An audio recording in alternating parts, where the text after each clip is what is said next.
Welcome back to RAF Clearing Live, brought to you by Not Going to Uni, and the final talk, which was all about the application process, everything you need to know about how to apply for apprenticeships and roles within the RAF. And I was joined by James and Thomas from the recruitment team at RAF. Now, Thomas, you have taken the microphone first. That does mean you are the victim of the first question, but hopefully nice and easy. Tell us a bit more about you, your role, what's involved, and why you joined the RAF. Yeah, so I joined up 10 years ago, almost to the day actually. I am a cyberspace communication specialist by trade, and I've worked all over the country, all over the world in fact, maintaining our comms equipment, so sometimes computers, sometimes radars, equipment that goes on certain jets that we operate. And then for the last 18 months I've been in recruitment, working out of the AFCO office, so I've seen hundreds of applications from all walks of life over that time, and it's really nice to be able to help other people sort of reach their goals and objectives really. Amazing, and same question to you. So I joined the Air Force in November 2010, so I'm just coming up to 12 years now.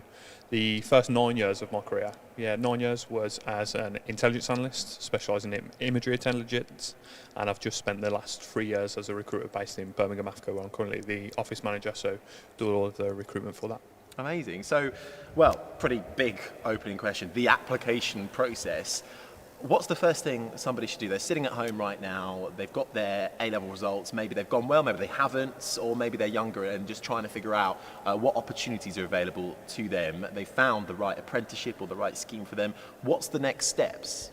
The first and probably the most important thing is get yourself onto the RAF Careers website and have a look and just make sure that you've got the educational qualifications for the job that you want. You might not have got them, got the grades that you wanted today, however there are job roles available regardless of your educational qualifications, from no A levels up to specialist law degrees, doctorates and stuff like that. So there's a good spread. That would be your first real port of call, is get yourself on the RAF website, make sure you've got what you need for the job role you've chosen. If you haven't, there's almost like a little tool that you can go through to say, here's my educational qualifications and my sort of hobbies and interests, and it almost matches you to some job roles as well. So yeah, the RAF website is the best bet to start with. Okay, so that's quite handy if it matches you and gives you a specific maybe hints as to what might suit you. So can we actually break it down into, you've picked an apprenticeship role, what's the first thing you're going to be asked to do? Is it fairly similar with university or UCAS things? Have you got to write a personal statement? How many rounds are there? Can we go through it step by step in that way? Yeah, of course. So nothing too arduous or anything that requires a personal statement or anything. We'll send you a number of requests for information, so things like your national insurance number, all just basic pieces of information that we need to collate your application really. Once we've got all of those, we'll invite you into the careers office, give you a bit of a presentation, explain to you the length of the process, what you can expect from the process, how to prepare for different elements of it, including the interview and the fitness test. And we'll also likely put you through your aptitude assessment the same day. Sorry. The aptitude assessment itself, it's 6 short psychometric tests measuring different parts of your cognitive capacity essentially.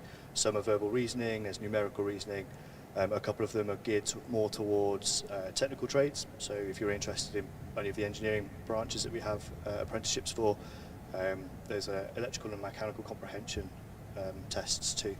Then once we've got those scores, we look to make sure you've scored for the trade that you want, and then we continue the process towards the interview from there. And James, we pick up on that interview. Are you invited to a base? Or do you have to go anywhere in particular? What's involved in the interview? So we would get you into the nearest AFCO that you've got, so the Armed Forces Careers Office, or we can host them virtually if you're a little bit distant from the nearest one. And the interview itself is around about 25 to 30 minutes. The first part of the interview covers yourself, what you've done with your life so far, what your education is, hobbies and interests, any achievements that you've got, any leadership or managerial qualities that you've got as well. We'll try and get out in that bit.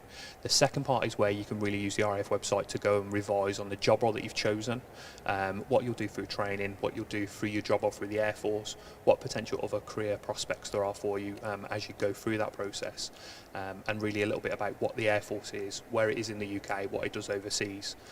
And then we have a few mandatory questions that we have to ask, such as diversity, inclusion, the Rehabilitation of Offenders Act, making sure we're getting the right people in, and then a little bit about drugs and solvent abuse to make sure that we understand that once you're in, we can't do that sort of stuff, those sorts of things. So we go through all of that as well. So you are picking up on the education point. You are still looking at what people have achieved, but what are the actual requirements at A-level stage, for instance? So it's a little bit difficult to say the exact requirements because it does all vary from job roles. The sort of standard tiers that we have is no GCSEs. Then the next step up would be 2 GCSEs, English, Maths as a minimum, at grade 4/5, or depending on when you did the results, grade C. Up from there would be 5 GCSEs, English, Maths and a science-based subject, plus 2 others. And then once we get into the A-level sort of phases, we're looking at 2 A-levels, grade C and above, plus 5 GCSEs. The A-levels we don't include, I believe, are citizenship, religious education and general studies. Okay. So any other A-levels apart from that we can take, and then above that is a degree, and some roles do need specialist degrees, lawyers, doctors, engineers. And Thomas mentioned cognitive testing, but I imagine there's also fitness testing as well involved. So have you got to be already quite fit before thinking about joining? So normally from starting your application to getting you to the fitness test takes around about 3 to 4 months. So on the RAF website we do have a guide to fitness that's geared over a 12-week program. So really if you start your application and start that fitness program, if you're already at a base fitness level, you can walk up a couple of flights of stairs and you're good to go. You can follow that 12-week program and get to where you need to be, hopefully at the first attempt. If you're not successful at the first attempt, we can get you back in 6 to 8 weeks time, and that's generally sort of people that don't pass at the first attempt do get through at the second attempt once they've had that rehab session. Oh, right. Program. So Thomas, coming back to you, is there a lot of assistance then along the way with prospective applicants and helping guide them through the process at the same time, or are they left a bit on their own for their own devices? No, so every applicant is assigned their own recruiter, so that recruiter is available via phone, email, instant message on their application portal to get in touch with any questions or concerns, anxieties they might have throughout the process. It's important to note that our job isn't to pass or fail people specifically for the role. It's us helping people achieve their potential and get them closer to the goals and objectives they have for their careers. So when it comes to the fitness testing, as James mentioned, we can provide them a little bit of guidance. The Air Force have got some published guidance that they offer. We can talk them through that, help them get set up with that. With the interview, we can make available, all the information is on the website that you'll ever need to pass an interview. Obviously the bit about yourself is a bit more personal. And for the aptitude testing, we can signpost a little bit to where you might be able to revise a little bit before the test. So that's essentially what we will do. We engage in candidate relationship management throughout the process to make sure that they're getting the best possible experience really throughout the process. Picking up on the interview stage, if we get to that part, what exactly is involved in that then? Is it a one-on-one, sit down, chat about your life? Are you put through any other tests in that interview? How does that work? Yeah, so for the apprenticeship roles, the interview lasts anywhere between 45 minutes and an hour really. The first little bit is going to be all about yourself, what positions of responsibility have been available to you, what you've put yourself out there to do. Essentially, the Air Force are just looking to find people that have got a bit of a sense of adventure, like to put themselves out there, like experiences, and we're just going to kind of gauge you against that. And the second part is we just want to know that you're committed and dedicated to the Air Force. You understand what you're getting yourself into, the challenges and the perks of service life, where the UK, or where the Air Force is based in the UK, and sort of what operations we've been involved in, either currently or fairly recently. Okay, and in terms of, James, we come back to you on the actual process again. Obviously, there's so many different apprenticeships available. Is it a blanket stage 1, stage 2, stage 3, or do they vary quite a lot in terms of the actual process when you're going for different apprenticeships? No, so the process is almost identical for everyone that goes through. There's a couple of job roles that do have an additional step in them, but everybody will go through an aptitude assessment, an interview, a fitness test, a medical, and then potentially for some of our more specialist roles, such as intelligence analysts, RAF gunners, and some of our medical roles, they have an additional interview, specialist interview, to make sure that they're suitable for that role because of the additional requirements that it has. But everyone goes through aptitude, interview, fitness, and medical. And the personal traits of people, of applicants, is there anything that they might already have that would make them sort of more suitable for an RAF role, or can it be learned on the job? I think a lot of it can be learned. I think the basics that we're looking for is somebody that is good at following instruction, good at speaking and listening skills, has a bit of confidence about them as well. And then I think the majority of stuff that we're looking for can be a learned skill as opposed to an innate skill that you've already got when you join up. And when people sign up and get involved and get on this apprenticeship, are they locked in? Can they get out, or even in the interview process? Can they suddenly sort of go, it's not for me, I don't want to take this any further? Is that available to them? Yeah, so right up until the day that you, we call it attestation, so that you swear an oath of allegiance, right up until that point, you're free to give us a call or drop us a message and say, you know what, I've had a change of heart, I don't think the Air Force is for me. We don't get it all that often because most people that start the application process are already invested in that and want to go through with it.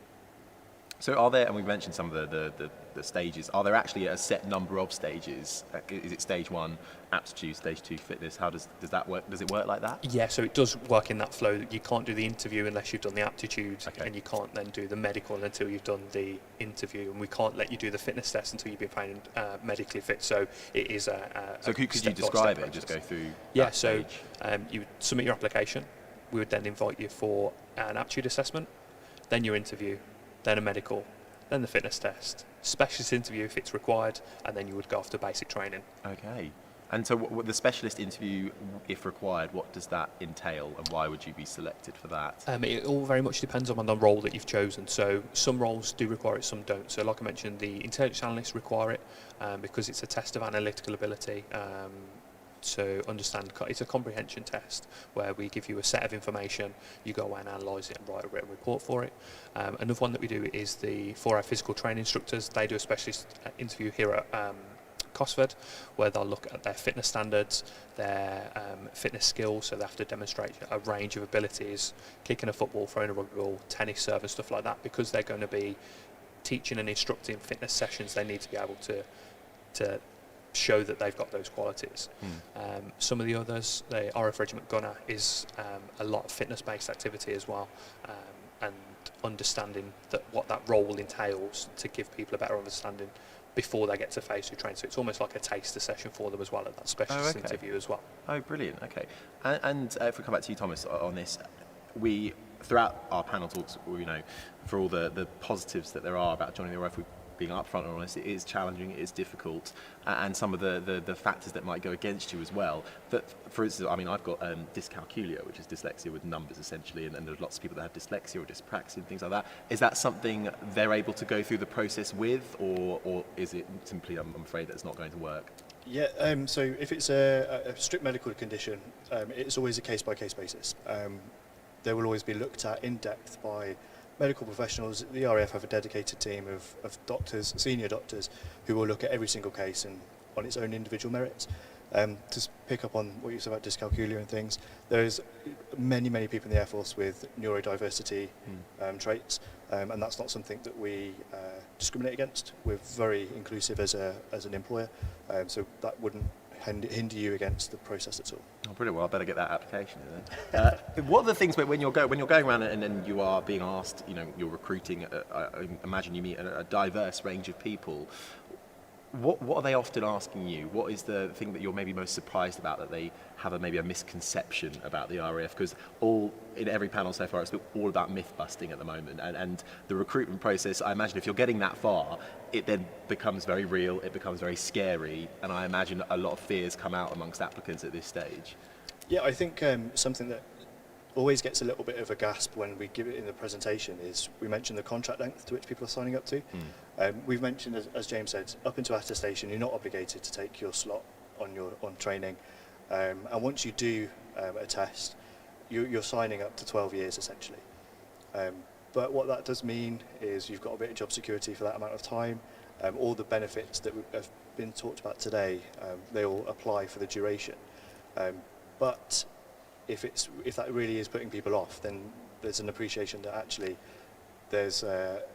you can get out before then. Once you've been trained, you have to sort of give 3 years return of service as sort of like a payment back for the cost of training you. So yeah, definitely the 12 years sort of scares people, but then there's ways and means of addressing that anyway. Yeah, is that similar with you as well? Is that what you picked up on? Yeah, I think one of the other things as well that we often get asked by parents more than anything is, would you recommend it as a job? And something that I always say is recruitment as a role in the Air Force is a volunteer role. So I've stepped away from my job to come into recruitment, and if it wasn't a job that I didn't believe in, I wouldn't be there to sell it. So the obvious answer is yes, because I'm here to try and offer you or try and entice you into a job within the Air Force. If I didn't believe in it, I wouldn't try and do that. Exactly, which is brilliant. And in terms of advice that you'd be offering people who are about to start the recruitment process or thinking about doing it, what would you say? I think the biggest one is start doing the revision early. Understand what you're joining, what you want to do. Have a good idea of what's going to be out there for you in terms of the benefits that come with life in the military, and also the negatives that comes with life in the military, because there are some as well. There's more positives than there are negatives, but it's always good to understand both sides of that coin. You mentioned the R word, revision. Yeah. What are we revising? What can we get into the specifics of it? Yeah, so look at what your job role is, or what the job role is you want to do, where you can be posted across the UK and overseas, where you'll go for your basic training, where you'll go for your trade-specific training, and understand how your role enables the RAF to do what it does both at home and overseas. Okay, and if we sort of backtrack a little bit, if we come back to you, Thomas, on the cognitive tests, we spoke about the fitness, and we mentioned obviously there is a cognitive test. I'm imagining it's a maths, English, all this kind of stuff. Is that a sit-down paper in a room full of people, like a classroom exam almost? No, so we will get you into almost like exam situation, but it's a little less formal. We kind of try and put you at ease a little bit. You have your individual iPad, and the tests are conducted digitally. That just makes sure that everybody's sitting the same test in the same conditions, so that when you're scored, it's fair. Fairly simple then. And then the fitness tests. So what are we talking about that then? What is actually, because I've read about the bleep test already. That scared me. Yeah, so the day one fitness test and then your fitness test throughout your career is a bleep test. Yeah, it changes depending on your age, but if I say for 17 to or 18 to 30 year olds, on the bleep test you have to achieve level 9-10. It's only 10 minutes of running. Obviously we all remember from school how much that was not enjoyable, and that's actually what I would recommend people look to start doing when they engage with the application process. The earlier you start your fitness, the easier it's going to be. From my own personal experience, when I turned up at Holton 10 years ago, I was woefully underprepared physically, and I wish I'd had that advice earlier. So the best thing to do, the fitness test is going to be a 2.4k run. Most people are going to be looking to achieve that in around 11 minutes. Depending on your age, it will be different, so just double check what your requirements are on the website. And then the same, most people have to do 20 press-ups in a minute and 35 sit-ups in a minute. All very, very achievable with 6 to 8 weeks of preparation, really. And Jays, we were chatting just before we came on air. You're a very tall man, 6'7", I believe. Yeah. Are there physical restrictions that you've got to be aware of when you're joining the RAF? Is there a maximum height limit? Because I'm imagining getting into an aircraft when you're 6'7" might not be the most practical. So it's not something that we often have to deal with. The only job role that I can think of off the top of my head, and Tom, feel free to correct me, that we do have a height restriction, both a minimum and maximum, is for our air and ground stewards. So that role to try and give you a civilian equivalent is like an air host or air hostess with an airline, and the reason for those minimum and maximum is for loading and unloading baggage in the above head containers, and that's the only job role I can think of where we do have a minimum and maximum height. Well, something to think about then if you want to go into that world. But of course, there's such a varied amount of roles, as we've said all day so far. It is really interesting because it's such a different life, isn't it? When you're about to embark on a life in the RAF, you've got to be prepared to take that risk, I suppose, that you might not like it to begin with. But you mentioned there's some of the advice you wish you'd been told. Is there anything that you wish you'd been told as well? Something I always say to candidates that are going through the process just as they're about to join basic training, from my own experience at RAF Holton, you'll get to probably the first Saturday of being there. So you've been there 4 days and you start to think, like, what's going on? Like, where's my weekend? I need to go home, kind of thing. And something I'll always say is, if you start to feel like that, mention it to somebody else that you're with, because you won't be the only person there. You won't be the first. You won't be the last person to feel like that. And the more you can kind of get that off your chest, the easier it's going to be, not only for you, but for the rest of your team going through as well. So if at any point you feel homesick, especially during those first couple of weeks of basic training, just let people know and kind of set yourself little goals and milestones, like, you start basic training on a Tuesday. So if I can get to the next Tuesday, that's a week I've been there. I've only got 9 left. If I can get to the second Tuesday, I've only got 8 left. So try and break it down like that and have your own little mini milestones to get through. Yeah, that's really nice. And even just chatting to Ryan earlier, one of the apprentices already, he said, well, we either all pass or we all fail. So that camaraderie is very much something you garner, I think, as soon as you get involved, which is really nice to hear too. The application process, how long is it in its entirety? I should say. How long are we actually thinking from day dot to the end to whether you get in or not? So in Birmingham AFCO earlier this year or late last year, we had one applicant apply and join the Air Force in 44 days. That's the quickest we've ever seen. Wow. In Birmingham AFCO. However, we've had people, I've personally had a candidate that has been 18 months. So anywhere between 44 days and 18 months. We tend to see around about 12 months is about the average that we'd sort of advise on our initial interview kind of phase. So after the initial interview, it might be about 12 months until you hear. Is that? Yeah, that's right. Yeah. Okay. So that's quite a long amount of time then. So would you encourage people to, if they're applying to the RAF, is that something that requires their sole focus, or are they able to also look around at other places as well? Or is it so intensive that actually, if you're going to do it, it needs to be all in or not at all? So I would always recommend that never give anything up because you've got an RAF application in, because there are failure points during the application. You might get through and decide that it's not for you, and if you've invested all of your time in that, what opportunities have you missed out on? So we get it a lot with year 10 and 11 students that come through with applications about, I'm not going to go to college, I'm just going to join the Air Force. And it's not a case of just because you've started an application doesn't mean you're going to get a job. So think about the what ifs. At any point you fail a medical, you fail your fitness test, what's your backup option, just to keep yourself going on the straight and narrow, so to speak. Yeah. And Thomas, if you do fail at any of those points, is that it? Are you done? Can you never apply again? No, not at all. If you fail the aptitude assessment, for instance, 28 days later you can try again. If it doesn't go so well for you that time, you can have 2 more attempts the following year. That kind of just gives you an opportunity to go away, look at what you might have need to improve on, and apply yourself in that respect. The interview, there are mechanisms to re-interview 3, 6 or 12 months later, depending on your performance in that. And with the fitness test, you get 3 attempts at that too before we then say, okay, maybe you need a bit more of a prolonged amount of time. Well, that's the thing. Are you able to give feedback for those who fail at a certain stage? Are you able to say, well, look, this is what you sort of struggled with. Maybe go away and have a look at that part of your catalogue.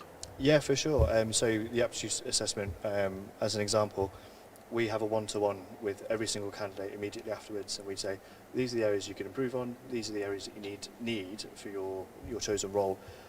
Perhaps have a look at such and such for your revision, and we'll go from there.